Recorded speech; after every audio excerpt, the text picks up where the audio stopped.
모아이 조각상들은 수백 년 동안 당당히 서 있었어요. 한때 사람들은 이 거대한 조각품들을 조각하기 위해 엄청난 노력을 기울였어요. 그리고 나서 갑자기 만드는 걸 멈췄어요. 그런데 왜 그랬을까요? 이 미스터리를 알아봅시다. 타히티 동쪽 4022km에 위치한 이스터 섬은 163제곱킬로미터의 면적을 갖고 있어요. 오늘날까지도 세계에서 가장 고립되어 있는 섬 중 하나죠. 한때는 다양한 나무와 양치식물들로 가득 찬 숲으로 덮여 있었어요. 하지만 최초의 인간들이 서기 400년경에 섬으로 왔을 때 숲은 천천히 사라지기 시작했어요. 그리고 서기 1250년부터 모아이 조각상들이 곳곳에 나타나기 시작했어요. 사람들은 꾹 눌린 화산재, 현무암, 조면암, 붉은 화산암재와 같은 다양한 종류의 암석으로 조각상을 만들었어요. 화산섬이기 때문에 동상을 만드는 사람들이 사용할 수 있는 재료들은 이것뿐이었죠. 그리고 건축업자들이 작업을 마치자 부석으로 덮였어요. 조각상들의 얼굴이 다 달라요. 하지만 짙은 눈썹과 큰 코로 모두 뚜렷한 표정을 갖고 있어요. 발은 몸에 새겨져 있어요. 어떤 것들은 머리 위에 모자를 쓰고 있어요. 섬에는 거의 900개의 조각상이 있어요. 크기도 달라요. 평균 높이는 4m고 가장 큰 것들의 높이가 10m에 달하고 무게가 82톤까지 나가요. 조각상들의 얼굴이 다 달라서 그 섬에 살았던 조상들, 추장들, 그리고 다른 중요한 사람들을 대표하고 기리고 있다는 이론들이 있어요. 하지만 확실한 증거 없이는 모아이의 진정한 목적을 알아내는 건 거의 불가능해요. 한때 해안을 따라 아름답게 서서 정착촌에 있던 사람들을 지켜봤을 거예요. 그리고 등은 바다의 영적 세계를 향해 있었죠. 유럽인들이 1700년대에 모아이 조각상을 처음 발견했을 때 많은 조각상들이 이미 쓰러져 있었어요. 그리고 조각상 건설은 그보다 훨씬 전에 중단되어 있었어요. 이걸 만드는데 엄청난 노력이 들어갔어요. 전문 공예가들은 기본 곡괭이로 천천히 조각상들을 조각하는데 많은 시간을 보냈죠. 최대 6명으로 구성된 팀은 하나의 동상을 만들기 위해 1년 내내 열심히 일해야 했어요. 그리고 나서 종종 그걸 섬의 특별한 장소로 운반해야 했죠. 17.7km나 떨어진 곳으로요. 탄소 연대 측정의 도움으로 전문가들은 이 조각상들이 서기 1250년에 나타나기 시작했다는 걸 알아냈어요. 그리고 나서 갑자기 서기 1500년쯤에 그 과정이 멈췄어요. 조각상의 창조자들은 돌끌들을 마지막으로 썼던 곳에 그냥 두었어요. 그리고 모든 조각상 중 4분의 1만이 실제로 있어야 할 곳에 놓였어요. 그중 절반은 여전히 채석장에 남아있고 나머지는 운송 도중 땅에 버려져 있었어요. 이 섬에서 무슨 일인가가 일어났고 그걸로 모두 조각상에 대한 흥미를 잃었어요. 왜 이런 일이 일어날 수 있었는지에 대해 많은 이론들이 있고 그 대부분은 삼림 벌채와 관련이 있어요. 섬 주민들은 조각상들을 섬을 가로질러 운반하기 위해 나무를 사용했을 거예요. 아마도 썰매와 밧줄의 도움으로 했을 것이고 심지어 조각상을 굴리기 위해 통나무를 사용하거나 띄우기 위해 카누를 썼을 수도 있어요. 결국 나무가 고갈되기 시작했어요. 섬에 있던 나무들은 자라는데 아주 오랜 시간이 걸렸어요. 그리고 쥐들이 대부분의 씨앗을 먹었죠. 사람들은 나무를 다양하게 썼어요. 그리고 실용적인 것들뿐만 아니라 다른 조각상을 만들기 위해서도 필요했어요. 섬의 주민들은 이 조각상들을 세우는 걸 중단할 수 있었던 또 다른 이유는 다른 프로젝트로 바빴기 때문일 수 있어요. 인구가 증가함에 따라 특화된 바위 정원이 더 흔해졌어요. 이게 토양을 따뜻하게 유지하면서 동시에 비료를 만들어주어 토양에 아주 좋았죠.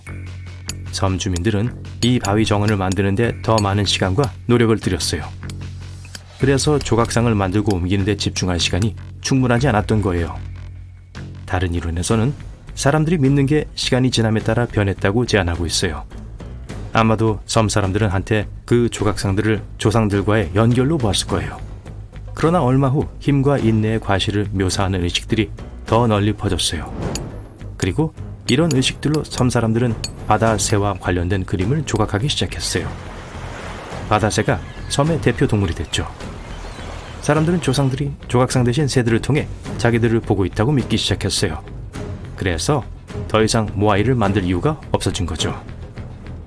어쨌든 이 이론들이 사실일 수도 있어요. 하지만 중요한 건 이 작은 섬이 증가하는 인구를 지탱할 수 없었다는 거예요. 한때 숲으로 뒤덮였던 무성한 땅이 순식간에 척박한 풍경이 되었어요. 처음 몇 세기 동안 사람들은 숲의 자원에 의존했었어요. 하지만 1550년 이후 숲이 사라지자 농업이 더 중요해졌어요. 한때 환상적인 거석을 만들기 위해 같이 일했던 부족들은 대신 서로 경쟁하는 데 집중했어요. 땅과 자원을 위한 이 투쟁을 하는 동안 사람들은 모아이의 중요성을 축소시키고 싶어서 모아이 조각상들을 쓰러뜨렸어요. 그 후 몇 세기 동안 모든 조각상들이 밀려 쓰러졌지만 모두가 고의적이었던 건 아니었어요. 오랫동안 방치된 후 많은 게 자연스럽게 넘어갔어요. 어떤 건 심지어 섬을 둘러싸고 있는 바닷물에 빠지기도 했어요. 그리고 거기서 한동안 있었죠. 하지만 이 조각상들에게 좋은 소식이 있었어요. 전 세계 방문객들에게 훌륭한 경험을 제공한다면서 다시 세워진 거예요. 여러분이 고립된 섬까지 여행을 한다면 여러분이 할 첫 번째 질문은 동상이 어떻게 만들어졌는지, 어떻게 옮겨졌는지가 아닐 겁니다. 애초에 사람이 어떻게 여기로 올 수 있었던 거예요. 역사상 가장 놀라운 위협 중 하나였어요. 폴리네시아인들이 확실히 꽤 놀라운 일들을 해냈죠. 기원전 1500년부터 이 뱃사람들은 세계를 탐험하기 시작했어요. 그 시대에서 가장 진보된 해양 발명품들을 사용했죠. 그들은 쌍둥선과 아웃리거배로 바다를 건너 동남아시아에서 시작해 태평양 전역의 더 많은 곳에 거주했어요. 기원전 900년에는 하와이에 살 만큼 북쪽으로 갔었고 기원전 1200년에는 뉴질랜드까지 가서 살았어요. 그리고 물론 동쪽으로 가장 멀리 간 것이 이스터 섬이었어요. 불과 몇백 년 만에 이 초기 선원들은 평방 수천 킬로미터의 지역에서 살았어요. 그들은 자신들이 이미 어디에 갔다 왔는지를 기억했고 이런 식으로 바다를 항해할 수 있었어요. 아주 다양한 기술을 사용했었죠. 낮 동안 해가 뜨고 지는 걸 봤어요. 밤에는 별들이 그들을 도왔죠. 만약 날씨가 흐려 선원들이 시각적으로 방향을 알아낼 수 없다면 다른 훌륭한 방법들을 사용했어요. 해류와 파도 패턴의 움직임을 관찰하고 물속 생물 발광에 주의를 기울였어요. 이런 패턴들이 특정 섬들이 위치한 곳을 찾는 걸 도왔어요. 이 뱃사람들은 멀리 있는 섬들과 환초들이 어떻게 공기와 바다의 간섭 패턴을 일으키는지도 이해했었어요. 새들도 특정 신호를 제공해 주었어요. 그중 어떤 새들은 한 섬에서 다른 섬으로 먼 거리를 이주했고 그게 여행자들에게 경로에 대한 시각적인 관련성을 제공해 주었죠. 다른 종류의 새들은 먹이를 먹는 특정한 시간대가 있었어요. 선원들은 이 새들이 언제 어디서 사냥을 하는지 알고 있었고 이 새들이 먹이를 어디서 먹는지에 따라 배를 몰았어요. 바이킹들은 항해 능력에 비해 너무 많은 인정을 받았어요. 바이킹들이 태양 나침반을 사용하던 곳에서 초기 폴리네시아인들은 자연 자체가 자신들을 어떻게 인도하는지에 대한 지식에 온전히 의존했었죠. 그들의 기술이 너무 진보되어 있어서 1769년에 영국 탐험가인 제임스 쿡 선장도 바다에 대한 폭넓은 지식 때문에 폴리네시아인 항해사를 고용하기도 했어요. 하지만 더 놀라운 것은 그 사람이 외워서 지도를 미스테리로 가득 찬 장소들을 둘러보도록 하겠습니다. 어서요. 재밌을 거예요. 첫 번째 목적지는 페루예요. 남아메리카의 신비한 유적인 나스카 라인은 사막에 남겨진 자국입니다. 지상화라고 불리며 기원전 500년에서 서기 500년 사이에 만들어졌어요. 사막의 안정적인 기후 덕분에 나스카 라인의 대부분은 오늘날까지 남아 있습니다. 나스카 사람들은 꼭대기층의 작은 돌을 제거해서 땅 아래의 흙을 드러나게 함으로써 나스카 라인을 만들었어요. 흙의 색깔은 젓갈색에서 황회색으로 변하기 때문에 선들은 항상 다르게 보여요. 대부분의 지상화는 단순한 선과 기하학적 모양으로 이루어져 있습니다. 최근 몇 년 동안 드론은 몇몇 새로운 형상을 탐험하는 데 도움이 됐어요. 동물과 식물의 디자인은 고고학자들의 관심을 끌었습니다. 거미, 원숭이, 개, 고양이, 인간과 꽃의 형상이 발견됐어요. 학자들은 그 디자인의 목적을 알지 못합니다. 어떤 사람들은 나스카 문화 사람들이 이러한 모티브에 특별한 중요성을 부여한다고 말합니다. 그래서 아마도 하늘의 신들이 볼 수 있도록 이러한 모양을 만들었을 거예요. 우리의 다음 목적지는 벨리즈 블루홀. 관광객들과 다이버들이 그레이트 블루홀이라고 알고 있는 곳입니다. 이곳이 세계에서 가장 큰 바다 구멍이라는 거 알고 계셨나요? 이 해양동굴은 만년 전 거대한 빙하기가 끝났을 때 물에 잠겼습니다. 오늘날 이 지역에는 탐험할 수 있는 수천 개의 종유석과 석순이 있습니다. 이 장소에서는 숙련된 잠수부들만 탐사가 허용된다는 걸 명심하세요. 너무 깊고 복잡해서 아마추어가 해낼 수 없을 거예요. 이곳은 1971년 과학자 크리스티안 나스쿠가 방문한 이후 세계적으로 유명해졌습니다. 우리는 지금 지구상에서 가장 신비롭고 탐험되지 않은 수중 유적지 중 하나에 왔어요. 사라진 항공기나 유령선에 관한 전설을 이야기하진 않겠습니다. 하지만 용해 삼각지대는 선원들과 조종사들 사이에서 무시무시한 평판을 받고 있어요. 태평양의 버뮤다 삼각지대와 같죠. 용해 삼각지대의 정확한 위치는 논란의 여지가 있는데 여러 보고가 다른 곳을 주장하기 때문입니다. 가장 인기 있는 버전은 삼각지대가 일본 해안 근처에 있다는 거예요. 그것은 지구상의 악명 높은 소용돌이 중 하나입니다. 이곳은 지구의 전자파가 다른 곳보다 더 강하게 끌어당기는 지역이에요. 일본 어선들이 이 해역에서 사라졌습니다. 현대 항공기와 선박에도 같은 일이 있었어요. 조금이나마 기운나게 해줄 흥미로운 사실이 있어요. 2013년 새로운 툼레이더 게임이 출시됐는데 야마타이라는 섬이 배경이었습니다. 이 지역은 사나운 폭풍과 실종된 배들로 유명한 곳이었어요. 게임에 따르면 이 섬은 일본 남쪽에 있습니다. 무서운 평판을 가진 또 다른 곳으로 이동해요. 이번에는 규모가 더 작은 지역이에요. 이곳은 탄자니아 북부에 있는 나트론 호수입니다. 이 호수가 왜 그렇게 위험할까요? 우선 근처의 화산 때문에 높은 알칼리성이에요. 그래서 대부분의 동물들에게 해가 됩니다. 물에는 매우 높은 수준의 시아노박테리아가 포함되어 있어요. 이 해조류는 그 물을 마시는 유기체에 해로운 화학물질을 방출합니다. 이 물은 새와 동물을 석회화시켜서 미라로 만들 수 있어요. 마치 메두사의 이야기처럼요. 그 호수는 대부분의 동물들에게 위험한 곳이지만 모두에게 그런 건 아닙니다. 예를 들어 플라밍고는 물의 알칼리성에 영향을 받지 않아요. 사실 이 호수는 플라밍고가 크게 번성하는 몇 안 되는 곳 중 하나입니다. 돌로 변한 짐승들 외에도 그 호수는 그 색깔로도 유명해요. 물은 때때로 녹조 때문에 빨갛게 변합니다. 정말 멋지고 신기해 보여요. 이 색깔의 변화는 우주에서도 볼 수 있습니다. 일부 여행사들은 사파리 여행과 함께 그 호수를 목적지로 추가했어요. 하지만 화성 근처에 가는 것이 안전할까요? 호수는 1년 내내 비가 내리지만 비는 표면에 닿기도 전에 증발합니다. 이런 종류의 비를 팬텀 레인이라고 해요. 사막과 화산 근처에 있기 때문에 호수는 매우 뜨겁습니다. 여름에는 온도가 60도까지 올라갈 수 있어요. 그래서 어떤 장소들은 인간에게 안전하지만 대부분의 장소는 금지구역입니다. 다른 행성에 있는 것처럼 보이는 또 하나의 장소는 루마니아의 모빌 동굴입니다. 심지어 공기조차도 외부 대기와 달라요. 야외에 비해 산소 농도가 낮아요. 게다가 나름의 독특한 생태계를 가지고 있습니다. 이 동굴은 550만 년 동안 닫혀 있었어요. 동굴은 외부 세계와 전혀 접촉하지 않습니다. 덕분에 지구상 어디에도 존재하지 않는 생물들에게 집을 제공했어요. 이 종들은 다른 방식으로 진화했는데 이러한 제한적이고 적대적인 환경에 살았기 때문입니다.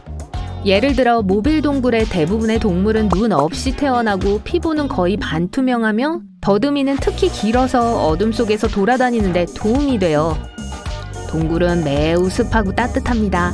동굴 표면 아래 호수에 있는 황화물과 메탄가스 덕분에 썩은 달걀 냄새가 나요. 어떻게 그렇게 많은 다양한 종들이 그곳에 가게 됐을까요? 과학자들은 확실히 알지 못합니다. 우연히 그곳에 왔다가 동굴에 갇혔을지도 몰라요. 아니면 북반구의 기후변화로 인해 지중해가 말라버린 후 유황 성분이 더 많은 서식지를 찾아왔을 수도 있고요. 목록에 있는 또 하나의 불가사의한 장소는 티르키예의 넴루트 산입니다.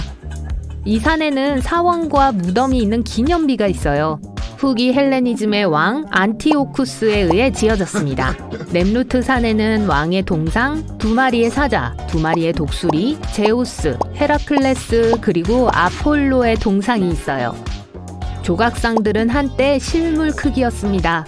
계절적 일상의 기온 변화, 바람, 눈의 축적, 그리고 태양 노출은 그 조각상들을 훼손했어요. 게다가 이 놀라운 고대 유적들은 1급 지진 지역 내에 위치해 있습니다. 현재 대부분 조각상의 머리만 남아있어요. 유적지 주변 여기저기에 퍼져 있습니다. 그곳에 가면 제일 먼저 5개의 석회암 동상이 여러분을 맞이할 거예요. 이 기념비는 형태, 큰 규모, 재료, 복합한 디자인 면에서 특별합니다. 고분과 동상을 만드는 데 사용된 기술은 매우 발달되어 있고 그 시대로서는 독특해요. 여러분이 산에서 하이킹을 하고 있다고 상상해보세요. 그러다가 난데없이 이런 고대 건축물을 보게 됩니다. 기분이 어떨까요? 다음 미스테리는 육각형 무늬의 화석인 팔레오딕티온이에요. 바닷속 깊은 곳에서 찾을 수 있습니다. 흥미로운 점은 아무도 그걸 만든 이가 누군지 모른다는 거예요. 마치 벌집처럼 생겼어요.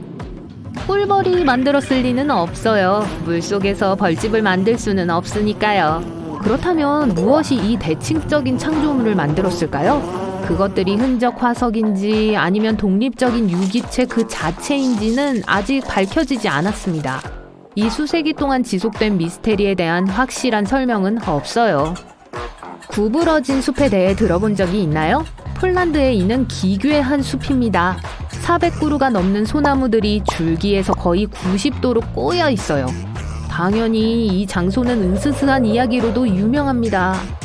나무가 이렇게 자라게 하거나 구부러지게 하기 위해 어떤 도구나 기술을 사용해야 하는지 아직 모릅니다. 눈보라처럼 자연적인 현상으로 인한 것일 수도 있어요. 무엇이 이런 평생 동안 하나의 미스테리를 풀려고 노력했을 때의 느낌을 아시나요? 모르신다고요? 앤더슨 형사는 알아요. 경찰로 일하는 거의 30년 동안 그는 많은 수수께끼를 풀었고 수백 명의 강도들을 잡았고 수천 명의 생명을 구하는 걸 도왔어요. 그의 기록에는 성공적으로 해결된 사건들이 아주 많아요. 25살 때 그는 1년에 한 번 성형수술로 자신의 얼굴을 바꿔온 도둑을 잡았어요. 앤더슨이 30살이었을 때 전 세계의 감옥에서 죄수들이 탈옥하기 시작했어요. 형사는 이 사건을 성공적으로 해결했어요. 38세의 나이에 그는 화산의 입구에서 금지된 단체의 비밀 기반을 발견했어요. 50대가 되었을 때 그는 이 세상에서 설명할 수 없는 거의 모든 것들을 설명할 수 있었어요. 하지만 그가 해결하지 못한 것들도 있었죠. 이것들은 50년대에 있던 2개의 미스테리예요. 비행기 실종 사건이죠. 지금까지 앤더슨은 이 퍼즐의 세부 사항을 훑어봤어요. 불행하게도 이 이야기가 시작되었을 때 그는 너무 어렸어요. 그가 가진 거라곤 추측과 메모뿐이었어요. 하지만 오늘 갑자기 생각이 떠올랐어요. 수년 만에 처음으로 마침내 이 미스테리를 풀 수 있다고 느꼈어요. 하지만 그렇게 하기 위해선 그는 다시 이 이야기에 몰입해야 했죠. 그래서 옷장을 열어 이 사건들에 대한 상세한 기사가 실린 오래된 잡지 2권을 꺼냈어요. 첫 번째는 1955년 여름 7월 1일에 일어났어요. 페남 914 편은 61명을 태우고 뉴욕 공항에서 막 출발하려 했어요. 비행기 모델은 더글러스 DC-4였어요. 터빈 대신에 거대한 프로펠러를 가진 만큼 현대 항공기와 달랐죠. 그래서 모든 승객들은 안전벨트를 맸어요. 그 비행기는 활주로를 따라 지상 주행하기 시작했고 속도를 높였고 이륙했어요. 하늘 높이 올라가서 보이지 않게 되었습니다. 목적지는 플로리다였어요. 비행시간은 3시간이었죠. 파견 근무원들이 레이더로 비행기를 감시하고 있었는데 갑자기 펜암 914가 사라졌어요. 교환원은 파일럿에게 연락하려고 했지만 응답이 없었어요. 뉴욕은 이걸 플로리다에 보고했어요. 그들도 비행기가 보이지 않는다고 했어요. 보통 조종사들은 비행기가 추락하거나 폭풍을 만나면 무전을 통해 알려요. 하지만 이번에는 아무것도 없었어요. 연락을 닿게 하려고 했던 여러 번의 시도가 실패한 후 대규모의 수색대가 배치됐습니다. 비행기가 대서양 상공을 비행할 때 통신이 두절됐어요. 따라서 항공사는 비행기가 물에 추락했다는 걸 인정해야만 했어요. 하지만 이 견해에는 증거가 없었어요. 비행기가 그쪽으로 떨어지면 구조대원들은 떠다니는 잔해들을 발견해요. 객실이나 짐의 일부는 항상 수면 위로 올라오고요. 반면 이번에는 구조대원들이 아무것도 발견하지 못했습니다. 비행기는 조난 신호를 보내지 않았고 추락의 흔적도 남기지 않았어요. 그냥 흔적도 없이 사라진 것 같았어요. 사람들은 이 재앙에 대해 37년 동안 잊고 있었어요. 그리고 이상한 일이 일어났어요. 1992년 베네수엘라 카라카스 공항. 관제탑은 접근하는 미확인 항공기에 대한 신호를 받았어요. 원래 거기 쓰면 안 되는 거라서 이상했죠. 그 시간에는 예정된 비행편이 없었거든요. 비행기가 착륙하고 있었어요. 관리원과 나머지 공항 직원들은 무언가가 이상하다는 걸 알았습니다. 그 비행기는 터빈 대신에 거대한 프로펠러가 달려있어 낡아 보였어요. 착륙 후 조종사는 공항에 연락했어요. 여기가 어디죠? 관리원은 그에게 신분을 밝히라고 요청했어요. 몇 초 후 대답이 돌아왔습니다. 우리는 4명의 승무원과 57명의 승객을 태운 뉴욕에서 플로리다로 출발한 패남 914편입니다. 관리원은 이제 뭘 해야 할지 알 수가 없었습니다. 그와 공항 직원들은 자신들이 어떤 종류의 비행기를 보고 있는지 이해했어요. 이 비행기는 37년 후에 목적지로부터 거의 1995km 떨어진 곳에서 뭘 하고 있는 거였을까요? 몇 초 후 놀란 관리원이 마이크를 켜고 말했어요. 지금은 1992년 9월 9일입니다. 아세요? 긴 침묵이 뒤따랐습니다. 그러더니 조종사가 당황해서 대답했어요. 안 돼, 지미. 여기가 어디야? 안 돼요. 가까이 오지 마세요. 지금 가자. 공항 직원은 유리창을 통해 조종사가 공포에 질려 손을 흔드는 걸 보았어요. 그리고 나서 그는 엔진에 시동을 걸고 활주로로 비행기를 향하게 했어요. 패남 914는 속도를 높이고 이륙했어요. 관리원은 그를 막으려고 했지만 조종사는 응답하지 않았어요. 비행기는 하늘로 사라졌고 그날 이후로 아무도 그것에 대해 듣지 못했어요. 앤더슨 형사는 기사를 다 읽었습니다. 그는 얼굴을 찌푸리며 창밖을 내다봤어요. 빗방울이 유리를 때리고 있었어요. 바깥의 폭풍은 그 순간 그의 마음속에서 일어나고 있는 일을 완벽하게 묘사했어요. 그는 그 비행기에 무슨 일이 일어났는지 알고 있는 것 같았어요. 모든 단서가 그의 눈앞에 놓여 있었어요. 하지만 확실히 알기 위해서 앤더슨은 다음 사건으로 넘어가야 했어요. 1989년의 또 다른 기사였죠. 1954년의 일이었습니다. 산티아고 항공 513편이 서독 공항에서 이륙했어요. 그 비행기는 18시간 후에 브라질에 착륙할 예정이었죠. 88명의 승객과 4명의 승무원이 타고 있었어요. 비행기는 구름 뒤로 숨더니 모든 레이더에서 사라졌어요.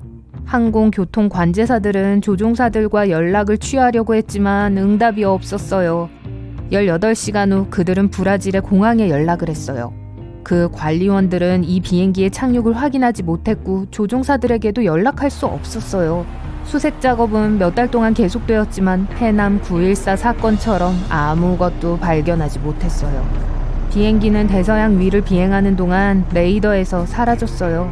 2년 후 수색 작업은 끝이 났고 산티아고 항공은 그 활동을 중단시켰어요. 1989년 10월 12일 브라질의 공항 관제사들은 레이더에 갑자기 나타난 여객기를 발견했어요. 공항 직원의 질문에 대답도 않고 그저 공군기지 위를 빙빙 돌기만 했죠.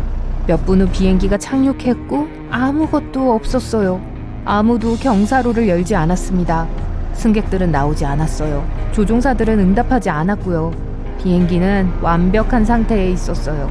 관리원 중 한 명은 이게 35년 동안 행방불명된 걸로 여겨졌던 실종된 산티아고 항공 513편이라는 걸 깨달았어요.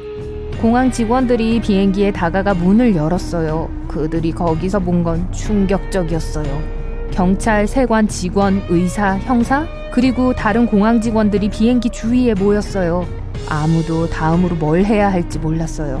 진실을 알려줄 살아있는 사람은 아무도 탑승에 있지 않았어요. 그 비행기는 1954년에 사라져서 35년 후에 아무런 손상 없이 완벽한 상태로 나타났어요. 지금까지 아무도 무슨 일이 일어났는지 알아내지 못했어요. 앤더슨 형사는 이 이야기들이 매우 비슷하다는 걸 알아차렸어요. 패남 914는 1955년에 사라졌어요. 산티아고 항공 513은 1954년에 사라졌죠. 차이가 거의 1년 정도예요. 앤더슨은 머리를 긁적이며 또 다른 작은 세부사항을 알아차렸어요. 두 비행기 모두 대서양 상공을 비행하던 순간 레이더에서 사라졌어요. 버뮤다 삼각지대와 관련된 유령성과 불가사의한 현상에 대한 많은 이야기가 있죠. 앤더슨 형사는 이 이야기들에 대해 알아요. 하지만 실종된 2대의 비행기가 그를 어리둥절하게 했어요. 2 기사를 받고 모든 걸 이해했어요. 그렇지. 해결책은 바로 그의 눈앞에 있었어요. 2 이야기 모두 같은 신문에 실려 있었어요. 비행기와 교신했던 진짜 교환원은 없었어요. 승객들에 대해서 알려진 것도 아무것도 없었고요. 이걸 제외한 어떠한 신문도 이 실종 항공기에 대한 뉴스를 게재하지 않았어요. 마치 같은 이야기를 가져와서 날짜, 장소, 그리고 비행기의 이름을 바꾼 것처럼 보였어요. 네, 사건은 해결됐습니다. 모두 가짜였어요. 비가 그쳤어요. 앤더슨 형사는 창문 밖을 내다보았고 지나가는 기차 소리를 들었어요. 그는 또 다른 이상한 가짜 이야기가 기억났어요. 유령 열차에 대한 이야기인데 1911년 이탈리아에서 일어났었죠. 100명의 승객들이 자네티 철도회사의 기차에 올랐어요. 그림 같은 산지를 지나 산터널로 들어가 사라졌죠. 그 이후로 아무도 그 기차를 보지 못했어요. 모든 승객들이 실종되었지만 오래 걸리지는 않았어요. 그들이 나타났어요. 더 과거에서 말이죠. 1845년 기록이 있어요. 멕시코시티의 한 무명 의사가 어디선가 그 도시에 나타난 약 100명의 이탈리안들에 대해 썼었죠. 그들은 모두 이상한 옷을 입고 불가사의한 기차에 대해 이야기했어요. 이것도 완전히 꾸며낸 이야기였어요. 이 기차와 과거로 갔던 사람들에 대한 증거나 기록은 없어요. 커다란 소리가 그의 생각을 방해했어요. 앤더슨 형사가 수화기를 들었습니다. 그는 묵묵히 통화 상대방의 말을 듣고 있었어요. 1분 후 그는 네 라고 대답했어요. 형사가 수화기를 내려놓았어요. 새로운 미스테리예요. 사하라 사막에서 지역 주민들은 27년 전 남태평양에서 잃어버린 거대한 배를 발견했어요. 승무원도 화물도 깃발도 승선해 있지 않았어요. 어떻게 그게 모래 사이에서 나타났는지는 아무도 몰랐지만 습기 때문에 젖은 진흙이 모래 주위에 형성되었어요. 마치 배가 물에서 그곳으로 텔레포트한 것 같았죠. 완벽해요. 이번에는 가짜가 아니에요. 앤더슨 형사는 모자를 쓰고 사무실을 떠나요. 하지만 이 이야기는 다른 영상에서 확인할 수 있을 거예요. 1950년대 이후로 신비로운 계곡인 헤이주에서 많은 이상한 사건들이 일어났습니다. 사람들은 심지어 그곳을 악명 높은 버뮤다 삼각지대와 비교하기 시작했지만 정말로 그렇게 비슷할까요? 모든 건 아직까지 아무도 설명할 수 없는 상황에서 비행기가 실종되었을 때 시작됐습니다. 샅샅이 지역을 수색했지만 항공기 잔해는 발견하지 못했어요. 게다가 아무도 탑승한 팀으로부터 구조 요청 메시지를 받지 못했습니다. 같은 해 상당한 수의 관광객들과 지역 주민들이 이 계곡에서 사라졌고 다시는 볼 수 없게 됐어요. 버뮤다 삼각지대에 대해 말하자면 그 기원 이야기는 일련의 선박과 항공기의 불가사의한 실종과 연결됩니다. 1945년에 비행기 5대와 탑승자 14명이 일상적인 훈련을 하던 중 이곳에서 실종됐어요. 철저한 조사도 사건의 원인 규명에 도움이 되지 않았어요. 하지만 그게 끝이 아니었어요. 1945년과 1980년대 중반 사이에 25대의 작은 비행기들이 추가로 버뮤다 삼각지대를 통과하는 동안 실종되었고 다시는 볼 수 없었습니다. 수색대는 이 항공기들을 단 한 조각도 회수하지 못했어요. 버뮤다 삼각지는 영원히 선박을 사라지게 한 유일한 해역이 아닙니다. 일본 근처 태평양에는 악마의 바다라는 별명을 얻은 위험한 해역이 있어요. 가장 잘 알려진 사건은 1953년에 실종된 어업 순찰선입니다. 31명의 승무원과 최근 형성된 화산섬을 조사하기 위해 과학자들이 탑승했어요. 이 배와 탑승한 사람들에게 무슨 일이 일어났을까요? 배나 선원들을 찾지 못했고 말 그대로 흔적도 없이 사라졌기 때문에 절대 알 수 없을 거예요. 1911년 평범한 열차 한 대가 밀라노를 향해 로마의 한 기차역에서 출발했습니다. 말할 필요도 없이 106명의 승객 중 아무도 목적지에 도착하지 못했고 그들을 다시 본 적이 없어요.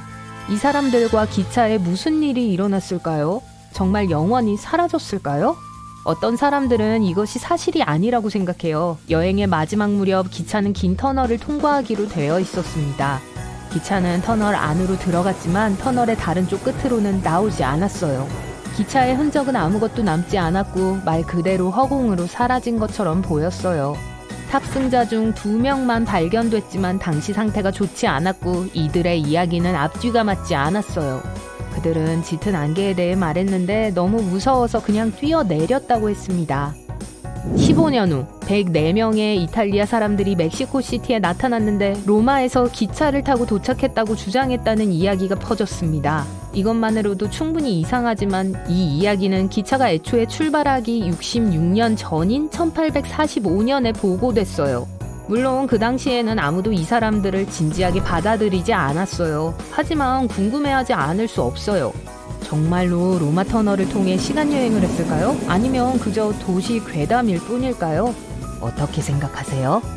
사라진 식민지는 1500년대 후반에 일어난 이상한 현상에 대한 이야기입니다. 영국에서 온 한 무리의 사람들이 현재 노스캐롤라이나 해안 로아노크 섬에 있는 식민지로 이주했어요. 하지만 보급품은 충분하지 않았습니다. 문제를 해결하기 위해 식민지의 총독은 물자를 구하기 위해 영국으로 돌아가기로 했어요. 그는 다시 3년 동안 돌아올 수 없었어요. 그가 마침내 도착했을 때 남겨진 것을 보고 놀랐습니다. 아무것도 없었어요. 식민지의 전체 인구가 사라졌어요. 그곳에 있었던 일을 상기시켜주는 유일한 건 나무에 새겨진 단어 하나였습니다. 오늘날까지 아무도 이 사람들에게 무슨 일이 일어났는지, 새겨진 단어가 무엇을 의미하는지 알지 못해요. 혼자 작동하는 등대? 그것이 사실일 수 없다고 생각할지 모르지만 끝까지 들어보세요. 플래넌 제도는 스코틀랜드의 북서쪽에 위치한 섬입니다. 바위와 풀무더기에 지나지 않기 때문에 화려하진 않지만 이곳에는 어두운 비밀을 숨기고 있는 유명한 등대가 있어요. 1900년에 등대의 관리인 3명이 모두 불가사의하게 사라졌고 다시는 볼 수 없었습니다. 그 이후로 그 섬은 완전히 버려졌어요. 등대는 1970년대에 자동화된 시스템을 갖춘 등대 중 하나가 되었습니다. 실종 사건에 대해 이야기하면서 로마니아의 한 지역인 트랜실바니아에 위치한 신비한 숲을 빼놓을 수는 없어요. 아니요, 유명한 드라큘라 백작과는 아무 상관이 없어요. 호이아 숲이라고 불리는 곳인데 특이한 현상이 많이 나타나는 곳입니다. 사람들이 실종됐을 뿐만 아니라 어떤 사람들은 여성의 목소리에서 속삭임에 이르기까지 온갖 이상한 소리를 경험했습니다. 어떤 사람들은 호이아 숲의 으스스한 나무들 사이에서 시간여행을 했다고 주장해요. 몇 시간을 건너뛰었다고 말합니다. 옐로헤드 고속도로는 캐나다 브리티시 콜롬비아주에 위치한 도로예요. 이 도로의 한 구간은 1960년대부터 몇 년 동안 의문의 실종으로 인해 많은 관심을 받아왔습니다. 이 사건들 때문에 눈물의 고속도로라는 별명을 얻었어요. 왜 사람들이 여기서 계속 실종되는지에 대한 합리적인 설명은 없습니다. 더 놀라운 건 실종된 사람들의 대부분이 젊은 여성이었다는 거예요. 네바다주의 사막과 시에라 네바다 산맥 위에 펼쳐진 이 삼각지대는 2007년에 일어난 실종 때문에 상당한 관심을 받았습니다. 기록 보유 항해가이자 비행사, 모험가인 스티브 포셋은 작은 비행기를 타고 이곳을 비행했어요. 그리고 사라졌어요. 몇 달 동안 집중적으로 수색했지만 그와 비행기의 흔적을 찾지 못했습니다. 1년 후 포셋의 운명에 대한 미스테리는 한 등산객이 그의 신분증을 우연히 발견했을 때 마침내 풀렸고 나중에 수색대가 비행기의 잔해를 발견했어요. 이곳은 세계에서 가장 방문객이 많은 자연 휴양지 중 하나지만 요세미티 국립공원은 그만의 어두운 비밀들을 가지고 있습니다. 아름다움과 풍부한 야생 동식물에도 불구하고 총 45명의 사람들이 이곳에서 실종됐어요. 아무도 그들에게 무슨 일이 일어났는지 모릅니다. 곰들에게 물어봐야 할 것 같아요. 뭔가를 알고 있을지도 몰라요.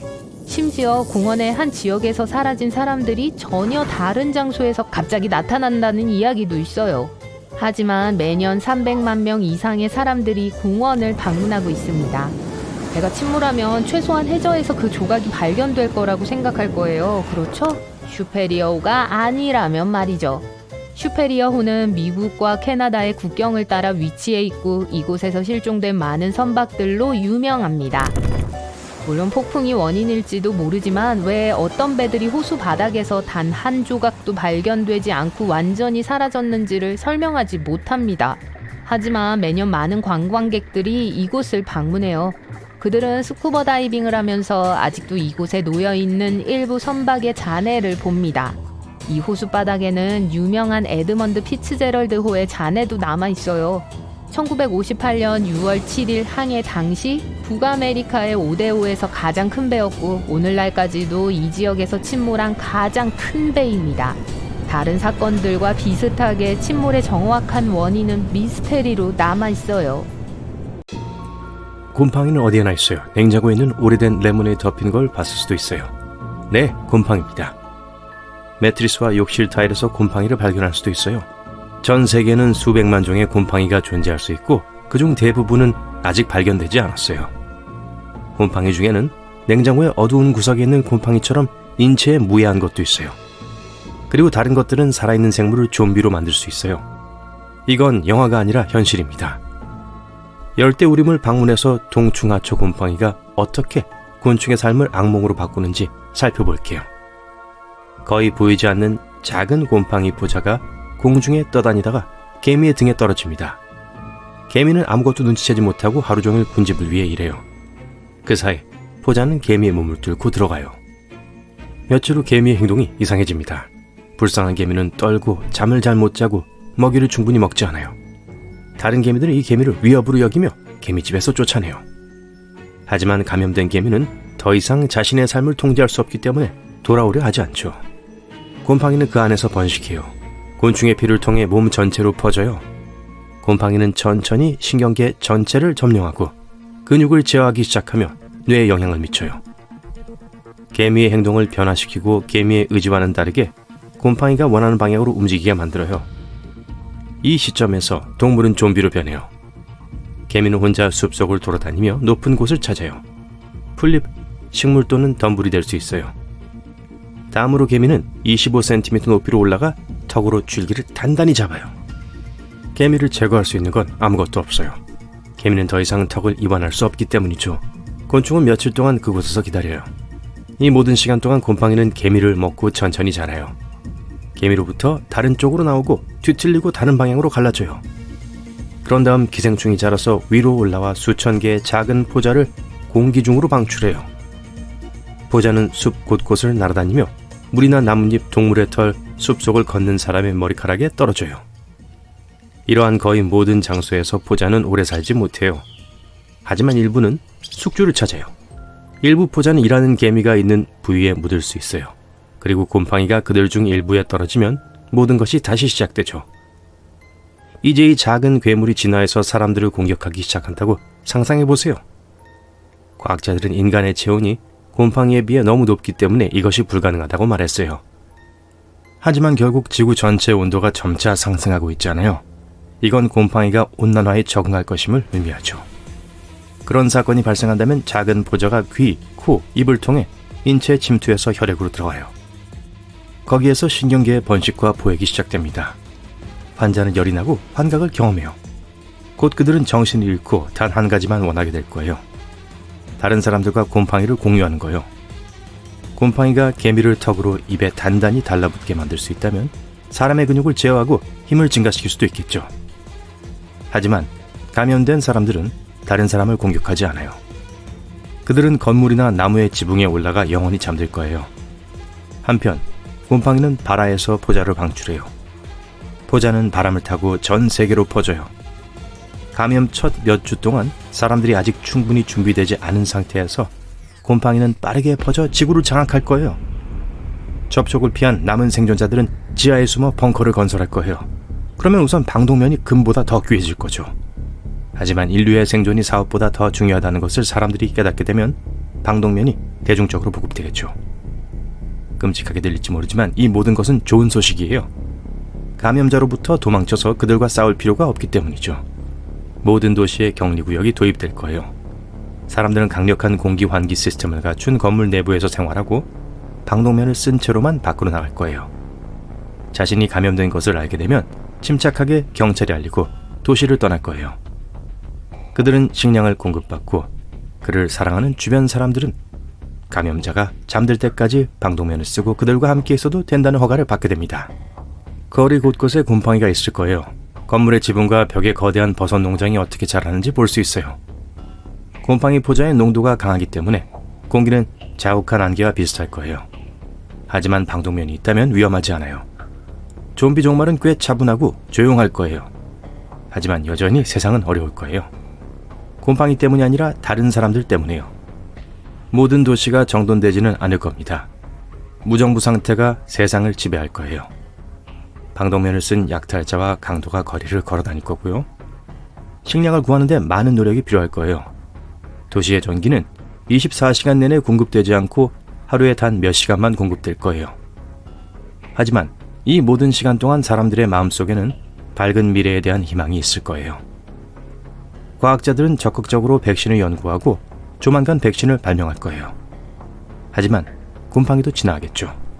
아마도 백신을 물리칠 거고 사람들은 새로운 치료법을 만들어야 할 거예요. 또한 곰팡이는 다른 매개체로 전환하려고 시도할 거예요. 새, 가축 및 모든 포유류가 그 대상이 될 수 있어요.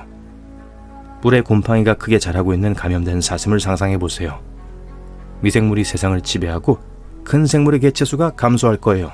곰팡이는 수천 년 동안 물에 적응하고 물고기를 감염시키기 시작할 거예요. 그리고 곧 지구 전체가 하나의 거대한 버섯으로 변할 겁니다. 네네, 진정하세요. 그런 일이 일어나지 않을 거예요. 그 이유를 알려드릴게요. 곰팡이는 수백만 년 동안 개미의 차가운 몸에 정확하게 적응하기 위해 진화해왔어요. 곰팡이의 자체적 능력은 개미 옆에 사는 특정 곤충만을 감염시키도록 설계되어 있어요. 예를 들어 태국의 곰팡이는 로스앤젤레스 어딘가에 있는 개미를 감염시킬 수 없어요. 그러니까 곰팡이가 갑자기 인간을 공격할 수 있게 될까봐 걱정하지 마세요. 진화에는 갑작스러움이 없어요. 길고 어려운 과정이죠. 또한 곰팡이가 온혈 보균자로 전환할 이유가 없어요.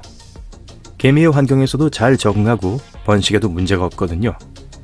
개미가 한 종으로 사라지고 사람들이 곰팡이 옆에 살기 시작하면 곰팡이는 진화를 시작할 거예요. 하지만 수천 또는 수백만 년의 유전적 변화가 필요할 수 있어요. 그래도 긴장을 늦추지 마세요. 인간을 감염시킬 수 있는 모든 조건을 충족한 곰팡이 종류가 있습니다. 칸데다 오리스라는 곰팡이가 바로 그것인데요. 2009년 일본에서 발견되어 과학자들에게 충격을 안겨준 이 균은 사람의 몸속에서 발견됐어요. 생물학자들은 일부 지역의 기온 상승으로 인해 곰팡이가 진화할 수 있다고 말했어요. 몇 년 후 이 곰팡이는 전 세계 여러 나라에서 발견됐어요. 항진균제는 거의 도움이 되지 않아요. 초기에는 증상을 파악하기 어려워요. 그리고 감염의 결과는 특히 면역력이 약한 사람들에게 심각할 수 있어요. 과학자들은 이 미생물에 대해 우려하고 있지만 이미 백신을 만들고 있어요. 이 약은 생쥐의 곰팡이를 퇴치하는 데 도움이 됐고 곧 의사들이 인간을 위한 백신을 출시하기를 바라요. 감염은 혈액, 타액, 가래 등 사람의 체액을 통해 발생해요. 곰팡이는 지구상에서 별개의 왕국이에요. 하지만 모두 나쁜 것은 아니에요.